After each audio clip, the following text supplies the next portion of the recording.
शुक्रिया।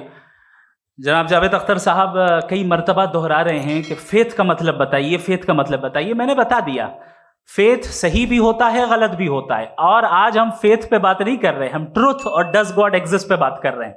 क्या does God exist, ये ट्रुथ यानी गॉड है या नहीं है, इसमें से दोनों ट्रुथ क्या है। अब आप उसे फेथ कह लें, बिलीफ कह लें, नॉट माई बिजनेस। उसके बाद आपने कहा कि भाई सवाल करने से मजहब रोकता है। मैं कहता हूं जो रोकता है वो रोकता होगा, मैं नहीं रोकता। बल्कि सवाल करें, सवाल करना चाहिए। सवाल कर करके तो हम आगे बढ़ते हैं, तरक्की करते हैं, और इसीलिए मैं आज यहां पे आया हूं। लेकिन सवाल सिर्फ खुदा से नहीं होगा, आपसे भी होगा। सवाल एथिज्म से भी होगा, सवाल सिर्फ मजहब से नहीं होगा, सबसे होगा। और आज मैं सवाल करूंगा और उम्मीद है कि आप जवाब देंगे। अभी तक आपने वैसे कॉन्टिंजेंसी आर्गुमेंट का कोई जवाब नहीं दिया। चलें, आपने कहा यूनिवर्स के बारे में इटर्नल क्यों नहीं बोल देते। ये चूंकि लॉजिकली पॉसिबल ही नहीं है कि यूनिवर्स इटर्नल हो। यूनिवर्स एक कॉन्टिंजेंट चीज है जो टाइम एंड स्पेस के पाबंद है, टाइम एंड स्पेस से बाउंड है। जो टाइम एंड स्पेस से बाउंड होगा वो कॉन्टिंजेंट होगा, जो कॉन्टिंजेंट होगा वो उसकी बिगिनिंग हुई होगी, जिसकी बिगिनिंग हुई होगी वो इटर्नल नहीं हो सकता। ये तो कॉमन सी बात है।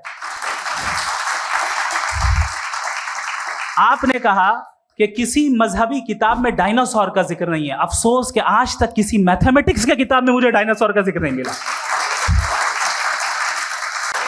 तो इसका मतलब मैथमेटिक्स की किताब बेकार है? नहीं, उसका वो टॉपिक नहीं है। रेवलेशन का और मजहबी किताबों का टॉपिक ये नहीं है कि आपको आके बताए साइकिल कैसे बनाते हैं, या आकर ये बताएं कि जो है डायनासोर कब था। वो तो मोरालिटी सिखाने आया है, गॉड के बारे में बताने आया, नॉन फिजिकल रियलिटी की हकीकत को सिखाने के लिए आया। रिलीजियन साइंस को रोकता है? नहीं रोकता। अगर रोकता है तो गलत करता है। रिलीजियन साइंटिज्म को रोकता है, जिसमें हमारे जावेद साहब मुख्तल हैं। साइंस और साइंटिज्म में फर्क है। साइंटिज्म यह है कि आप समझें कि साइंस और साइंटिफिक मेथोडोलॉजी ये नॉलेज को हासिल करने का वाहिद सोर्स ऑफ नॉलेज है। यह है साइंटिज्म। हम इसे रिजेक्ट करते हैं।